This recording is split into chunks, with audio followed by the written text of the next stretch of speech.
pen pau hiwat kung banga baka chi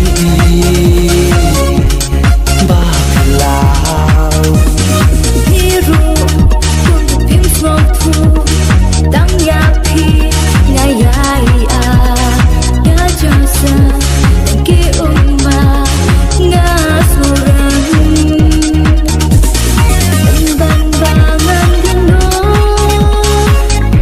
nga su tu shanan bangan chai na pi ba i ching i kan sakma glan no ya ki chim bakla kawai kawen tingin ya kung bak ila da rai da kung wei